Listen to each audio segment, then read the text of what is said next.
মুহূর্তে আপনাদের সামনে সংক্ষিপ্ত বক্তব্য রাখবেন নাটোরের 24শে জুলাইয়ের সর্বকনিষ্ঠ যোদ্ধা আমাদের ছোট ভাই ফাহিম একটা সংক্ষিপ্ত বক্তব্য রাখার জন্য অনুরোধ করছি।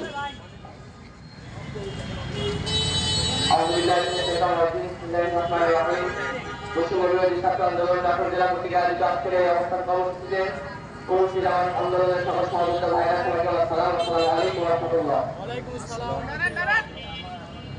আমরা ত্রিপুরা 2024 আন্দোলনের এই গণঅভ্যুত্থানের পর এই বিপ্লব স্বাধীনের পরও বাংলাদেশ থেকে যে জাতীয় সরকারকে আমরা দাঁড়িয়ে দিয়েছি, এই জাতীয় সরকার আবার সেই আগের রূপ চেঞ্জ করে আবার অন্য রূপে ফিরে আসার চেষ্টা করছে।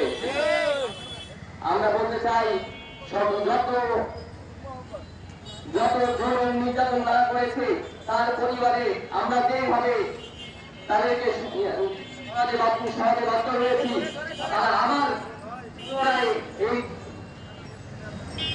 পুনরায় ফিরে আসার চেষ্টা করছে। সর্বশেষে এই কথা বলতে চাই যে ষড়যন্ত্র করুন না কেন আমরা তাদের বিরুদ্ধে সবসময় কঠোর থাকবো। এই আশা ব্যক্ত করে কথা বলতে ধন্যবাদ। তার সুন্দর বক্তব্য দেওয়ার জন্য।